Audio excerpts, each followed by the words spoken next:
All right, 97.7 Outlaw Radio FM listeners, you already know what time it is. And right here, right now, we actually have a legendary individual. This individual is actually known as the very first prince of Southern hip hop. We got the one and only Prince Rahiem right here live on the line, man. How are you doing this evening? Man, I'm good, brother. How are you? I gotta say, I'm doing great, man. I gotta say, I've been a fan of yours for many years, man. So it's an honor just to be able to have you on my radio station this evening and be able to converse with you and interview such a legend like yourself. Man, I totally appreciate it, and I'm grateful. It's a blessing and honor to still be in the industry over 34 years. Doing what I'm passionate about. So, that in itself is just great. And you saying what you just stated on air is like what a lot of us in my genre of music don't get those roses while we're still here. So I do appreciate that commentary, bro. I appreciate that statement.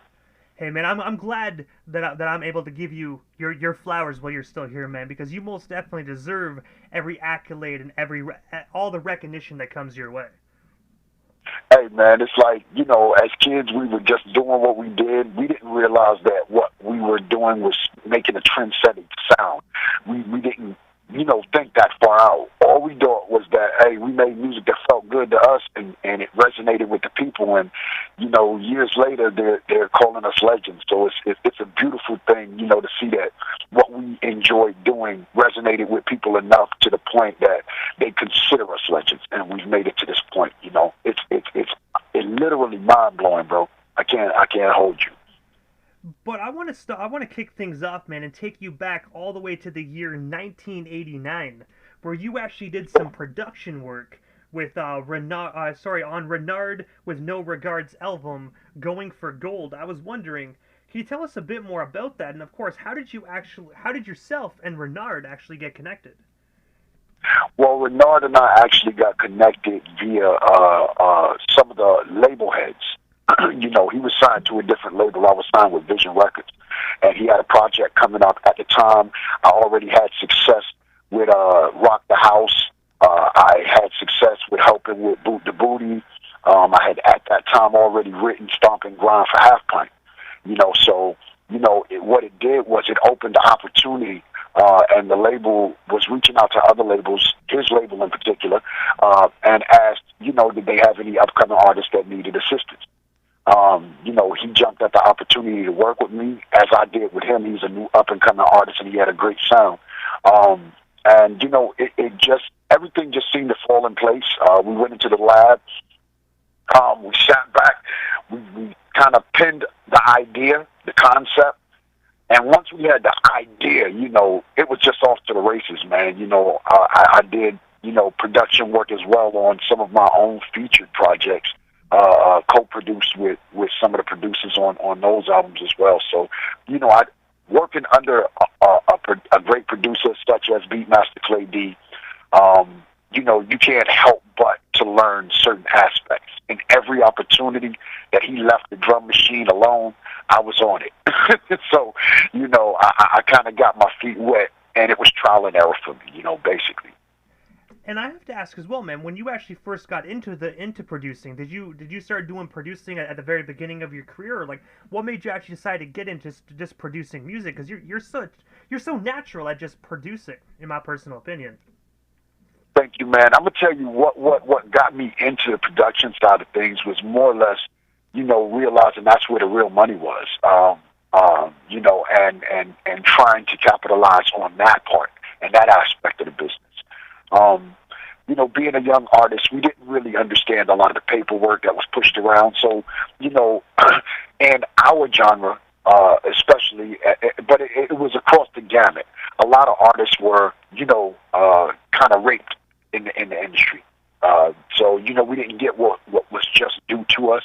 And, we're still here, I still love to produce. I still have created some new records. I have, a lot of hot producers up under me. I got to shout out my number one producer, Petey Green. He's from the crib, but he lives out in Cali now. That's my go-to guy. An amazing producer. I've also had a chance to meet and work with some other great producers. I love reaching out to the younger producers just to hear where they're going, because music has shifted so much since I began. It's like I just love to see the newness of it. And also, as well, the one question that I'm excited to ask you, man, is you actually dropped one of my favorite records that you actually did in the year 1992, which is "Lose My Money," man. I was always wondering, what's the story behind this monumental record, and is it still available to be streamed or purchased today? Yeah, yeah. Well, with that record, man, I'm gonna tell you, that record was, in my opinion, a defining record in my career because it was the first solo record I had done. Prior, I was a part of Beatmaster Clay D and the Get Funky crew, which started off with me and Magic Mike in Orlando. We were originally the Get Funky crew before we met Clay, and we just carried the name over and became Beatmaster Clay D and the Get Funky crew. But when it came to Lose My Money, that record actually, it's funny. My baby mom at the time, me and her were going through it. We were going through odds, and we had just recently separated. And it was like every time I turned around, she was asking me for money. You know what I'm saying? I would get her hair done, her nails done, and all of that, and she still asked me money. It got to the point one time, her mom thought she was entitled to get money from me. So it's like everywhere I turned, somebody was asking me for money. And I hooked up with my dog, Crazy Legs. He was working at several clubs. The Rolex, which is a legendary strip club in Miami. He was working at Tucker's Lounge and also at Inferno's. And this one particular night, I went into Inferno's Lounge, and he opened it up with our opening catchphrase. You always mess with those girls who go for the cash because you don't want to learn. When you mess with those girls who go for the cash, you always seem to get burned. And he threw on Dance to the Drummer's Beat. Bam, boom. And I looked at how the crowd reacted to that. And I said, you know what? I think we're going to do something with that. So I approached him that night. Me and him had been friends, a part of a same fraternity, FIN, Nasty Fi Nasty, out of Dade County, yeah. And shout out to my FIN brothers. You know what I'm saying? Pat B, my man Cash, B De Niro, you know what I'm saying? All my bros.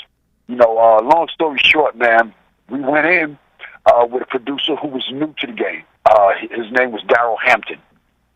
And I spoke to him. I told him exactly what I wanted. He recreated with the loop, the Dance to the Drummer's Beat, Lose My Money track for me.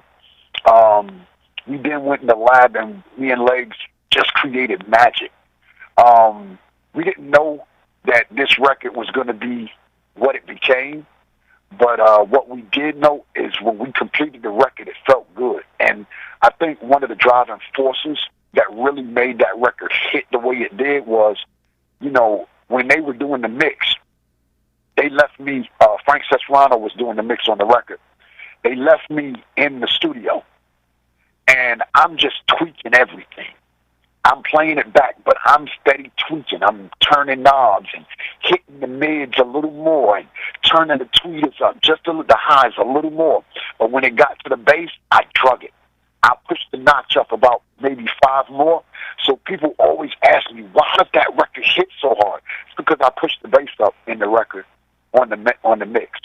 And, it became a classic, one of my favorite records to perform to this day. I can't lie, bro. And I gotta say as well, man, on that record, my personal favorite will always be "Let the Funky Rhymes Flow," man. Always my go-to joint. Yo, man, thank you so much for that, man. It's funny that you picked that record of all records. Because that record, I have my cousin Keith, Cash, who's my FIN brother, my blood cousin, and he's still my hype man on the road to this day. This was the album that defined me as a solo artist, and I had just left Clay, and it was a nasty breakup. So, if you remember on Let the Funky Rhymes Flow, at the beginning, it's like, hey, you got a dude kind of sounding like Clay. That was my cousin mimicking Clay. You know what I'm saying? And it was like a little diss record, but, again, I didn't really put too much focus in it. I only did one and kept it pushing. A lot of people invest their whole projects in trying to diss somebody. it ain't that serious for me. I'm gonna let the music speak, and it did just that. I showed him that, with or without him, I was able to create hit music. I was a creator. I came up with hooks, concepts, and all. So, it was an unfortunate time, but really a great time. It was divine time. It was necessary because I needed growth, and that's what it afforded me the opportunity to have, being solo. So, yeah, man, I appreciate that, man. Let the funky rhymes flow. A lot of people slept on that record, though. I gotta say, man, I don't understand why people would sleep on that record, man, because it's funky and it's a phenomenal record, man, in my personal opinion. Bro, you are dope, man. I appreciate you so much, man. Again, for those who really know my true history and the beginnings, they know that I was never really an MC when I started in this music. I was just a beatbox. I couldn't rap. And what forced my hand was my best friend in New York was murdered, and I vowed that I'd carry his legacy on because he was the MC and I was the beatbox. We had almost had a deal with Run DMC. We were about to open up the one of the Run DMC tours with the Beastie Boys, the Afros, Black Rock and Ron, Houdini. It was a bunch of people on the show, and we had did an audition at a spot, this infamous world spot called Jamaica Park in Southside Queens. And when we went to the audition, like literally some of everybody was there, from Salt and Pepper, Jalil from Houdini, LL was there, Curtis Blow was there, Ron and D and Jay was there. It was so many celebrities in the park that night because they knew what was going on, and they wanted to see who won and them chose to open up this tour. Man, I remember we went on. They asked who wanted to get on the mic because they was opening up for those to got there and get this spot. And I said, you know what, bro, you ready? He was like, yeah, let's go. So we stepped up to the mics, and he introduced himself. He went by the name of MC Divine, and I was always Prince Rahiem, the beatbox. You know what I'm saying? So what takes place is Divine starts with his little 4-bar intro, and while he's doing that, I'm doing a beatbox cut up under him. And once he got past them 4 bars, that's when I brought in doing the Mary Jane Girl beatbox with my mouth, man, and made the crowd go crazy. We was young. I was only 14. He was 17. So, for those in attendance, out of all the grown people who had went on before us, we stole the show. We stole it that night, and we sealed the deal. But unfortunately, with all the rehearsing we did 2 weeks prior to tour, my best friend was murdered. So the deal never happened. Never happened. And I do want to say my sincere condolences, man. I couldn't imagine what you went through around those times, but I know darn well your friend is definitely looking down proud of the legacy that you actually carried on for him, man. I know he'd be proud of this legendary catalog. Man, I appreciate that, and I'm pretty sure he's smiling down. I feel he's always been with me and never left my side, I honestly feel as though some of him stepped in me because, again, this wasn't my forte. I didn't want to be a rapper. I had learned how to beatbox by one of the greatest beatboxers in the world, Rahzel, the godfather of noise. That was my mentor and teacher, and we're still best friends to this day. And for those who don't know who Rahzel is, all you got to remember is the roots. He was the beatbox from the roots, formerly of the roots, and one of the greatest beatboxers in the world today. I didn't want to be an MC, but upon his death, I couldn't let what I know he had in him die. And I knew he wanted to hit that stage. That was his whole thing. And I remember telling my mom, "I'm gonna be famous one day." I didn't know how, but I just kept saying it. And, I feel as though literally I manifested it, bro. I really did because I kept saying it. My mom would say, stop with all that spit. You're making a whole bunch of noise. Not realizing that whole bunch of noise would garner the attention that would get me signed. And that's exactly what it did, That's basically how my deal began. I was beatboxing at a talent show in Orlando at the Civic Center. And on the other side of the Civic Center, They had a bass concert going on with BBS&P, Afro-Rican, Clay. There was a bunch of groups on it. They happened to be on intermission as I was on stage, and they heard this thumping coming from the other side and came in as I was beatboxing and had the crowd in a frenzy. The people who walked in was world-known Dickie Hazley. It was Alan Johnston, who was responsible for the Southeastern Music Conference. That was a worldwide conference. He now has a lot of influence over the Cannes Music Festival and the Cannes Film Festival as well. So, he's very intricate, still around, and a great guy. But they all approach me. The one who was more, I guess, aggressive in approach was Beatmaster Clay D. He was persistent. He wouldn't let me leave without telling him I'd give him an opportunity to make me a star. And all I can say is I'm really glad I did. I'm glad I did. And also, as well, speaking of deals and whatnot, man, one of the record deals you actually obtained was in the early to mid-'90s, where you actually inked a deal with 4th and Broadway. I was wondering, how did that record deal actually come to be? And, of course, what was it like actually working for that imprint? Man, let me tell you. For one, the way the deal came about was, I feel, again, it was just the stars were aligned. Clay's manager had asked me to get on 4 records for Clay's new album he was doing on Pandas Records after our separation. He had an album called Out the Can. And after he and I had made amends, he asked me would I jump on some records with him. Me and him were cool. Again, man, we have great chemistry. Why wouldn't I? So, of course, I did the 4 records for him. In return, what wound up happening was they were looking for a different studio to record in. His manager went to South Beach Studio, located right on Washington. If for anybody who wants to know where South Beach Studios is, it's the studio that everybody sees in all the movies where you see that pink Cadillac in front of the hotel. Right in that hotel, all the way to the back, is South Beach Studios. He went in there with the demo that we had just cut. And unbeknownst to him, the person who owned the studio and he was speaking to was also the A&R for Island 4th and Broadway. So when he heard the vocal, he was like, hey, listen, yeah, y'all can come in and record. Y'all can cut whatever you need to cut here. But who is that guy rapping?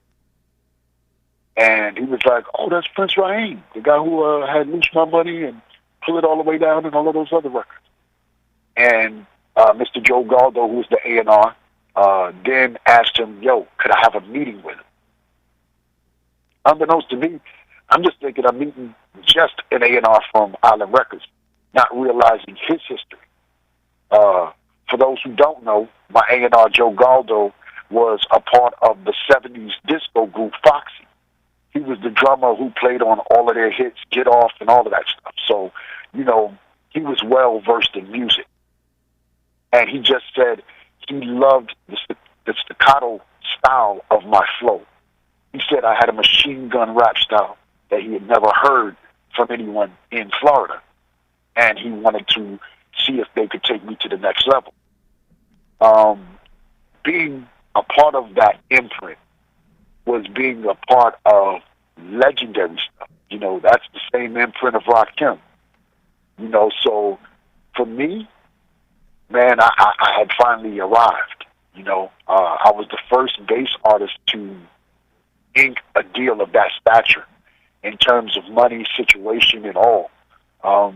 It was the biggest deal at that time that any bass artist had ever received. So, again, aside from being the very first Prince of the South, before Lil Wayne was dubbed the Prince of the South, before Lil Scrappy started calling himself the Prince of the South, I am verified and certified as the first Prince. So, man, it was just an honor for them to reach out and extend that opportunity. and I had a great time in the process of making that project On a Ride, man. That was a beautiful journey. Beautiful. And I gotta say as well, you read my mind on that. I was just about to bring up On a Ride, man. In my personal opinion, still one of the most innovative, amazing projects, me personally, I've ever actually had, man. I actually had that on cassette back in the day. I can't even understand where it went. I moved so many times throughout the years, but I did at one point have that cassette, man. But I am on the hunt for another copy. Bro, I will get you a copy, either a CD or a cassette. I'll see if I can get you the CD. Get the CD to you, bro. I got you on that one, man. Hey, I definitely appreciate you, man, as well. I gotta say, the one song, Cop One, Smoke One, man, is still my favorite. Oh, my God. Let me tell you something. That record right there, man, I'm going to tell you, that record was just such a vibe, bro. I had two other legendary artists on there with me and an unknown producer. I had Mr. Charlie from Young and Restless fame, who sang the song Poison Ivy and B-Girls. And I had my brother Total Chaos, may he rest in peace, who sang Mo Money. He was on, I can't remember the name of the label offhand, but it was a label out of Deerfield Beach. Beware Records. There you go, Beware. He was on Beware Records. And I remember the feel. The producer was from Elyria, Ohio. He goes by the name of Vortex. Big, gentle giant. Big, gentle giant. But when I tell you, he was like the premier of Ohio, if you understand, like, Premier is amazing with the way he cuts up and puts together samples to create music, and that's exactly what Vortex did with that record. You know, he broke that record down and broke the segments down and the samples down so small that there could be no infringement, and he just manipulated the sample the way he chose to make a melodic sound that just felt really good.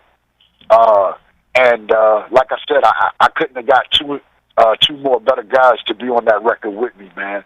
Total Chaos and Mr. Charlie from Young and Restless. When I tell you, them brothers were still dope. Before Chaos passed away a few years ago, he was still creating music, still had it. Mr. Charlie still has it, you know. And for all the listeners out there who are listening right now, that love the bass music, love the genre, love the era, and want to get back to that good vibe and that good sound, man. We're still here. We're still active. We're still performing. You know what I'm saying? Get the information. Book us. Follow us on Instagram, on Facebook. We're active. You know what I'm saying? And we're looking for shows. We're seeking shows. We love to hit that stage. Because every time we hit a stage, man, it becomes a party. We know how to make the people party. You feel me? And also as well, man, in 1999, you actually collaborated with the one and only Trigger Man, also known as Daddy Cool, on his 1999 release Trigonometry, man. I was wondering, how did yourself and Trigger get connected, and what was it like just working in the studio with him? Wow, bro, you really dug in, huh? I try my best, man. Yo, that is crazy, bro. Okay, listen, man. Trigger Man was a part, and when I say this, I need people to understand he didn't have the name or the credit that he was so worthy of. But when I think of the brother Trigger Man, I feel as though he was intricate to the sound that everybody loved from the group called the Splat Pack with Kid Money. You know, he was very, very intricate in that sound. He was a part of that sound. He was a part of that movement. And working with him in '99, he and I became friends some years later. After Splat Pack had came out, you know, I was already, you know, still doing my thing, but I was kind of, at 95, 96, I was kind of phasing out and backing away from the game. You know what I'm saying? I had been on the road since I was 15 and never really had time to, you know, slow down. there was never really that opportunity because we continued, for whatever reason, to create music that resonated with the people and became hit records. So we were consistently working. Um, so, in 96, I fell back from the game. I wanted to just dedicate time to family. I moved back to New York, and I went back to my hometown of Hollis, Queens.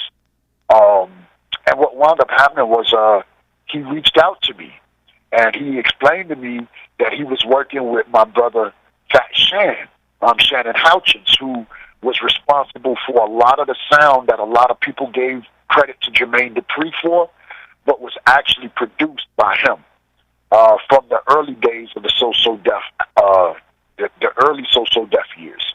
So there's several hits that was created by Shannon. Him and Shannon were working together. He created a project, as you stated, called Trigonometry, and he reached out to me and said, "Hey, bro, I think you would be dope on this project. Can I fly you in to be a part of this process?" Man, I jumped at the opportunity. That was my brother that I had never got an opportunity to work with when we were in the height of our career. So, for me, yeah, that was a straight go. And when we went in the lab, we created magic. I was featured on 2 songs. One was Champagne and Caviar, and that was the record everybody fell in love with, man. That record, it just had a feeling to it, And to this day, that's one of my favorites from his project. And I gotta say, Champagne and Caviar is the one song that comes to my mind when I hear Trigonometry as well. So when I was doing my research, I was like, I knew Prince Rahiem was on this project. I just didn't know that it was Champagne and Caviar at the beginning, because it's been so long since I actually sat back and listened to that amazing project. Yeah, man. Yeah, bro. I put a lot of work in. I pride myself in the fact that, to this day, I'm not the artist that comes on stage and just grabs his nutsack and walks across the stage back and forth saying his rhymes. We actually entertain. We get out there and we take you back. There's a segment in the show where we take you down memory lane. I won't elaborate because I want the people to come out and see it for themselves and feel that energy. There's a part where we actually cut a dance move or two, you know what I'm saying, throughout the segment. So, every time we do it, we get the crowd up. We make them dance. We get them off the floor. If they sit in their seats, they getting up when they see us hit the moves. You know what I'm saying? And it's a blessing, bro. This whole journey in music, from the very beginning to this present phase that I'm in now with the rebranding of myself. It's just beautiful, man. I don't think I'll ever stop music until I die. I was mentored by some of the greats in music. 2 of my mentors, one who I'm still very close to and is in constant contact with, and I'm actually cutting a record with one of his new artists, the legendary Michael Sterling of, Tell Me Again, fame, Lovers and Friends fame, which was the record that Usher wound up recreating. A lot of people thought that was an actual, authentic Usher record, not realizing the true author who actually got paid for that record was a brother by the name of Michael Sterling out of Miami, Florida. So I tell people do their homework, and learn the history for real. But he's still my mentor to this day. And my other mentor was the legendary Betty Wright, God bless the dead. And me and her daughter, Fayu, are still very close. Me and Aisha are still very close. I tell a lot of people the story of when I first got invited to Miss Wright's home. I'm in shock at first, and it kind of expanded from shock to nerves being all over the place, because it started off as just an invite to conversate and talk and her to learn who I was as an artist and help me, but then it turned into an audition. She wanted to see what I did on stage. And I could tell you one of the greatest things that woman did. She placed me before herself, her husband at the time, Mr. King Sporty, and Aisha. And she said, now perform. and I started performing my set, and she stopped me like every 2 minutes of my set, and she would always make me go over to the top. She did that about a good 20, 30, 40 times maybe, until before I got through my whole set. And she asked me, did I understand why she was stopping me? And I told her I never did. I thought I was doing, you know, I thought I was doing well. And she was like, I guess if you want to entertain yourself. And she expressed to me in that moment, there's a difference between performing your record and entertaining the crowd. A lot of artists, they just perform their music. There is nothing to their set. If you love the song, you love the song. However, I don't feel that it's enough to carry older artists as myself, especially myself. I come from an era where, you know, you had the intricate stage shows. I mean, I remember the first time I saw Peggy Fresh, Slick Rick, Busy B and them live, Busy B, Kumo D, Rahiem. When I first saw any of them live, it was entertaining because of what they did on stage, you know. And I come from that era, you know, and that era is a spinoff from that disco funk era, where you had Earth, Wind, and Fire, who had one of the most electrifying stage shows to this day.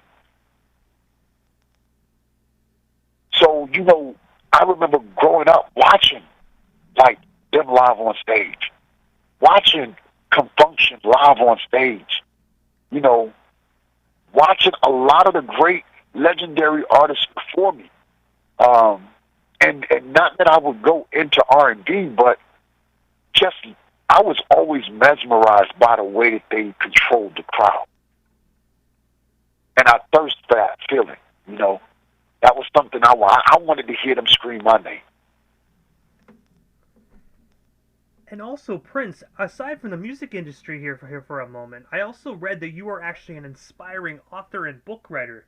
I was wondering what actually made you decide to venture into book writing, and of course, where can our listeners actually check out some of your work? Well, actually, you'll be able to check out some of my work within the next year, 2022.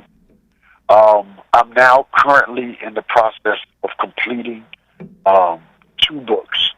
One, which is an autobiography of my life, which will be co-written by Nikki Trahan. And the other is a documentary I'm calling The Sea House. It was about my stay in the homeless shelter, because a lot of people don't know. You know, unfortunately for a lot of artists that didn't understand the business, you know, we got robbed, like I said. We got raped. We got raked over the coals pretty bad. And I came in young. I was only 15 when I got my first deal. So I knew nothing about contractual stuff. You know, to this date, I'm still fighting for the masters of my past releases. But by the grace of the Creator, I'm still able to, you know, perform and earn. So, you know, I'm grateful, and I still do see some royalties. Not what it should be, but I still do get some royalty checks. So, you know, I'm grateful, but I'm striving for more. So, you know, stepping off into writing, I've always been creative, and in my opinion, who could tell my story better than me? So, for people to get a real, raw, vivid, uncut truth. Because in this book, I'm not leaving anything out. You know, I wasn't always the best person in the world. You know, I wasn't always the greatest person. I always tried to be kind to others. However, there were situations and moments where it just made it difficult to be that. So, you know, certain things had to be handled the way they had to be handled. There are some people who I considered friends back then who I should have never considered friends. But what I hope that people get when they read this biography, this autobiography, is that it's deeper than the music for me.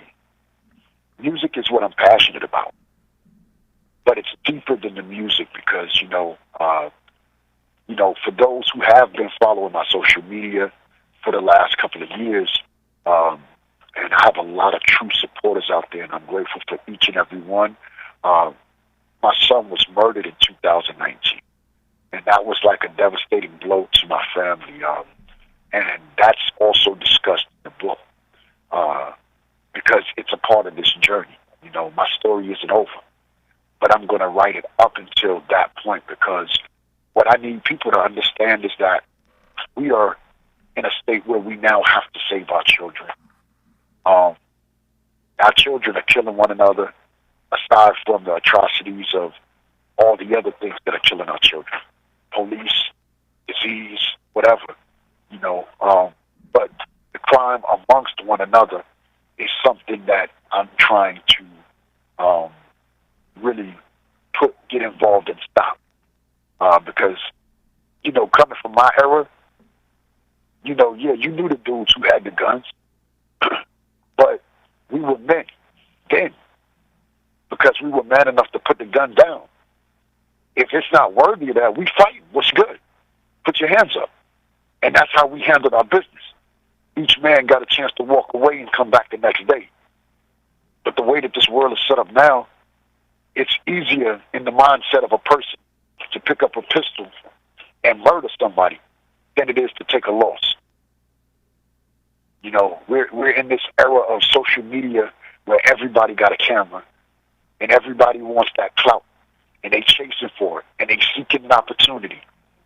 And I feel like a lot of these cats out here, these younger dudes, even some older ones, they fear being the butt of the joke, being that dude on Facebook that got drugged in a street fight. But again, that doesn't make you less of a man because you lost. You get to fight again, So I want people to really, when this book drops, I want people to really, really support this because it's, again, deeper than just music. I want to change the mindsets of these young men, man. And we need more men to step up. We definitely need that, bro. We need a lot more men to step up. There's so many brothers out here, young kings out here that are fatherless. They have no guidance, man. So many of them feel as that nobody gives a damn. For those who actually know me, again, I've mentored you basically my whole career.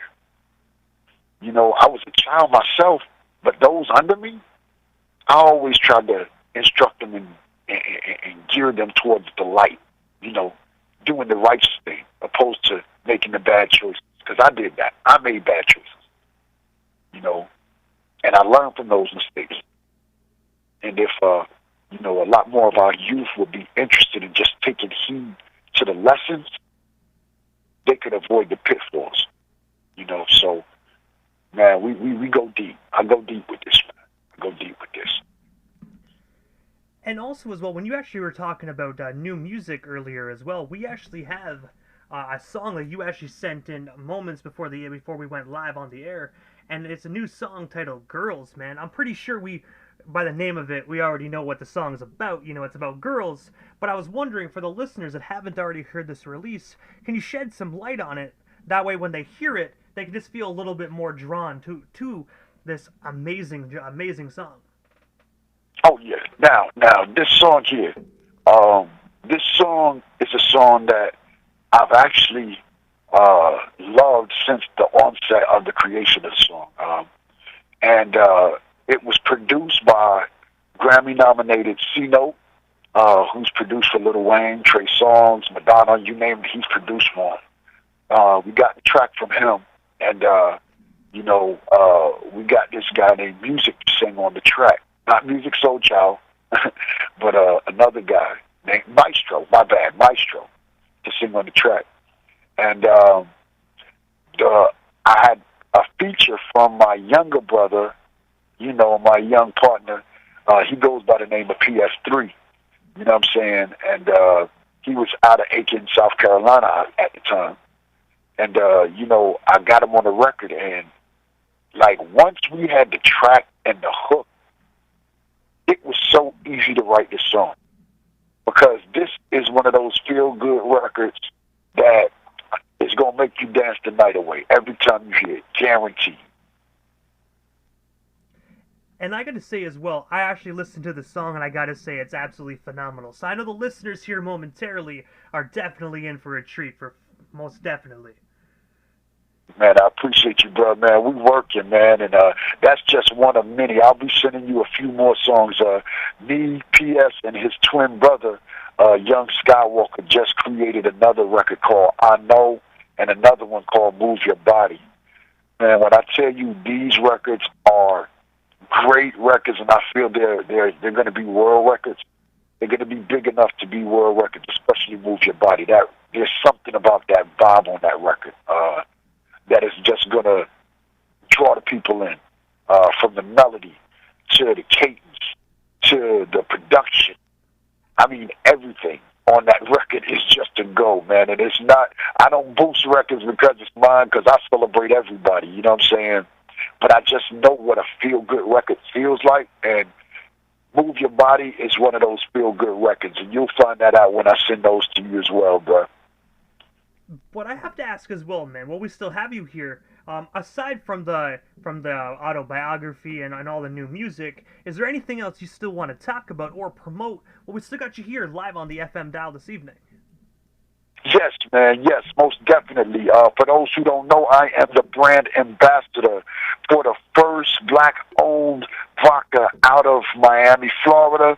The owner is my close brother, Bernard Smalls, and the name of the vodka is Bolt Vodka, B-A-L-T vodka. It's strawberry-infused vodka, no GMO, gluten-free, so there's no hangover.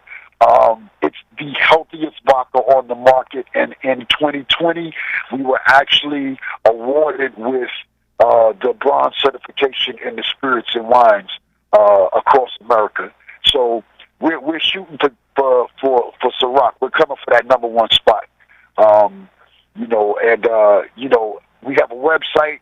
If anybody wants to go to purchase this incredible vodka, go to www.boltvodka.com, and you can order that. We have gear as well, man. Listen, when I tell you this brother Bernard Smalls is a genius in the way that he did it, again, he wanted to create one of the healthiest vodkas to date, and that's exactly what he did. All natural strawberries out of Naples, sugar cane out of Naples, so, it's all naturally created, nothing artificial. So, again, that's one of the things I wanted to promote. I wanted to promote my artist, one of my proteges. She's not my artist. I consider her my protege. And she's a female R&B artist. She goes by the name of Shanice the Singer. She's out of Aiken, South Carolina. I got to tell y'all about my sister. She goes by the name of Munchie. Y'all going to be hearing from her. She's going to be a Grammy-nominated artist. Remember, I told y'all that tonight. You feel me? When y'all hear the name Munchie, y'all going to understand what I'm talking about when you hear the music.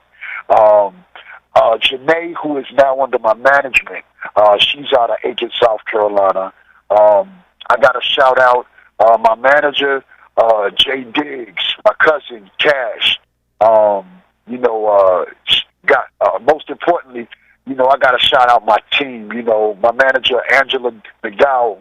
I got to shout out my team because, without them, I'm nothing, and they keep me moving, you know what I'm saying? My brothers in King of Promotion, Abdullah, Kamal, M, you know what I'm saying, Cleavon, those are my brothers in the promotion company. So, we doing a lot of things, man. There's a lot of bigger and better things and bigger and better opportunities that we're creating for 2022. So y'all better be on the lookout, man. And we're trying to come out y'all way and shut some venues down, man. So, maybe we can talk after this, at a later date and see if we can connect with some promoters in your area and bring some of this legendary sound your way, man, and do something live.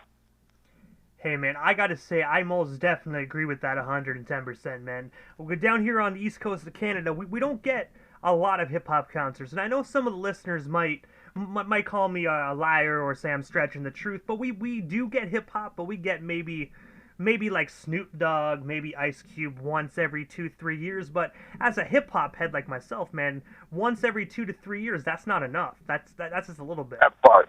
Yeah, that part. I'm gonna tell you honestly, bro. I feel you on that because in the South, man, there's concerts consistently, and I mean, you can still get those same artists, the Snoops, the Master P's, and all of that, but you can get everything else under the gamut from the Cut Closes, the Trinas, the Trick Daddies, the Jeezys. We still get all of those concerts. Little Bootsy, you know what I'm saying? Myself, Gucci Crew 2, Young and Restless, Black Pack, 69 Boys, 95 South. You still get those great acts here, and we're performing all over the Southeast, Midwest, so, man, we'd love to come out to Canada and tear some things down out there, bro. That would be a blessing. Hey man, I most definitely agree. And speaking of concerts like that, like you just described, I noticed as well. I think it was like August or early September. You actually did an R&B and hip hop show, man, where it had like yourself, the Young Bloods, and just a huge act, man. I saw that flyer and I was like, damn, man, I'm jealous as hell right now. Hey, listen, bro. Hey, listen. Let me tell you something, brother. That right there was a blessing. It was the Bass and R&B Explosion at Tinker Field, which holds 30,000 people, and it was the first concert to come to that area within a 2-year span since COVID had hit. We felt we wanted to be the first out the gate to do it, and that's my shout out to my King of Promotion family, and unfortunately, the day before the show, the field got destroyed. We had a tropical storm come through the night before the concert, and it destroyed the field, so it became a hazard. We couldn't have anyone on the field. The field looked like a swamp. All of the live wires with the power sources were soaked, and we feared people being electrocuted. So we had to postpone that date. But that date's coming up at the top of 2022. We're going to have a different venue, same lineup, but we're going to add a couple of more acts to that to sweeten the pot for those who already have those pre-purchased tickets. So yeah, man, we working, man. We doing so many different things, bro. We grinding out here. And I got to say as well about that tropical storm, I'm glad to hear that not only yourself, but the rest of the artists and whatnot, and artists and whatnot that were attending that concert are actually safe and sound, and the storm didn't hit you guys while you were on stage, man. I'm glad that you guys had the opportunity to at least postpone it and whatnot, and not get hit with that storm. Oh yeah, because that would have been really, really ugly. It's a blessing. It's a blessing. Again, man, we have the opportunity. We still have the artists under contract. They still held their deposits. You know what I'm saying? So the concert is going to be going on, and I mean, we had everybody: Life Jennings, Chase, Cut Close, Adina Howard, Fabo, Young Bloods. Man, we had them all out there. Gucci Crew, Black Pack, Trina. Man, we had a real show. So when we come back, reloaded, everybody just stay tuned because we're trying to move this from state to state. You know what I'm saying? And hopefully this is something that would interest Canada and we can bring it on y'all's side and tear Canada apart with this show. And I gotta say, first and foremost, Prince, before we part ways, man, if you can, drop them social media handles. That way our listeners can actually follow you and stay updated on everything Prince Rahiem if they're not already doing so. Yes. For those who want to follow me on Facebook, it's regular Prince Rahiem. Just Prince Rahiem, PrinceRahiem. On Instagram, it's Prince Rahiem 305. I just started a TikTok page. My daughter's got me hooked up on this TikTok thing, man. So I just started a TikTok page. It's Prince Rahiem on TikTok, Prince Rahiem 2 on Twitter, and Prince Rahiem on YouTube.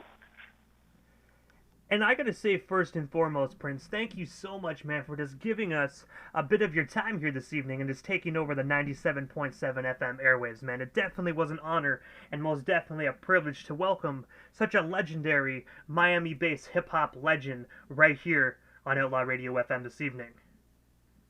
DJ Immortal, man, I thank you so much for this opportunity, man. You're, as I stated, a blessing.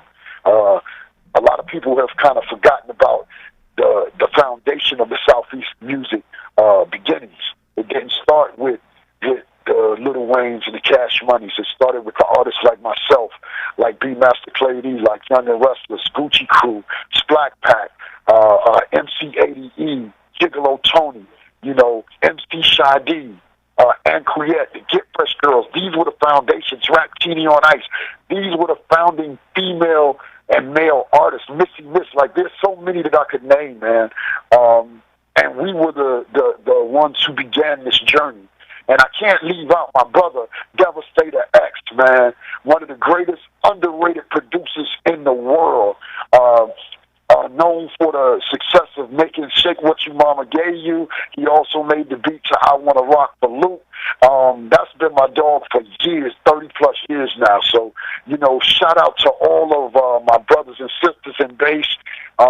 Again, DJ Immortal, I thank you, the 97.7 listeners, man. I appreciate you all, Canada. I love y'all, man.